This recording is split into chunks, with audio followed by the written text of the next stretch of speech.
എല്ലാ ഗൃഹോപകരണങ്ങൾക്കും ഫിനാൻസ് സൗകര്യം. 20,000 സ്ക്വയർ ഫീറ്റിൽ ഗൃഹോപകരണങ്ങളുടെ രാജധാനി. Gallery furniture and appliances, Sania തിയേറ്ററിന് എതിർവശം, എരമല്ലൂർ. അവർ sister concern grand furniture mart, Eramallur. 45 വർഷത്തെ പാരമ്പര്യമാണ്.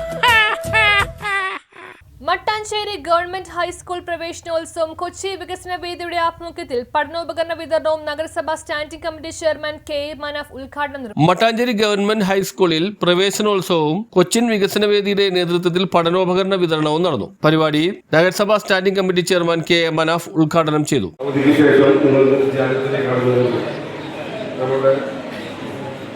മുഖ്യമന്ത്രി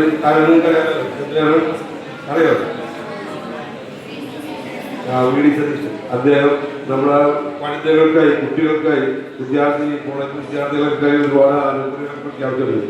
നിങ്ങളുടെ കാര്യത്തിൽ പ്രത്യേക ശ്രദ്ധ പതിപ്പിക്കുന്ന അദ്ദേഹം ഈ പ്രാവശ്യത്തിൽ പറഞ്ഞത് നമ്മുടെ പുതിയുഗ വർഷമെന്നാണ്. പുതിയുഗത്തിനുള്ള പിറവിയായിട്ടാണ് ഇന്നത്തെ ദിവസത്തെ കണക്കാക്കിയിരിക്കുന്നത്.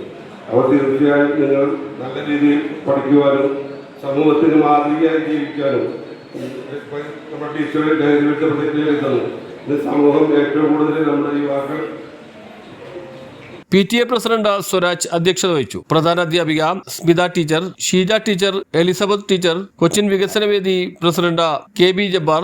എല്ലാ ആവശ്യങ്ങളുണ്ടെങ്കിലും ഞങ്ങൾ കൊച്ചിൻ വികസന വേദി, അതുപോലെ തന്നെ എൻ്റെ സാർമാര്, കാരണം അവരോട് ഫോൺ കോൾ ചെയ്താൽ മതി എനിക്ക്.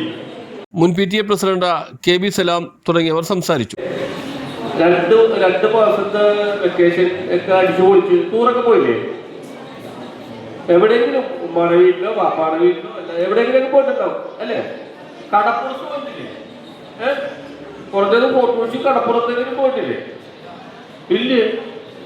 അതിലൂടെ 2 മാസം വെക്കേഷൻ്റെ എവിടെയോ കൊണ്ടുപോയില്ലേ?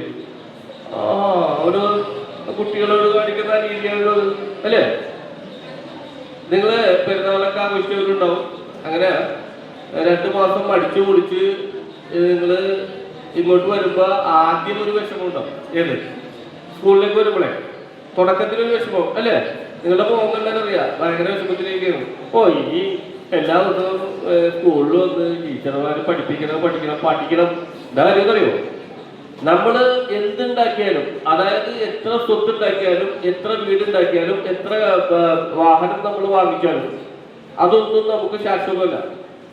അത് പോകാം, നഷ്ടപ്പെട്ടു പോകാം. പക്ഷെ നഷ്ടപ്പെട്ടു പോകാത്തൊന്നുണ്ട്. അതെന്താണ്?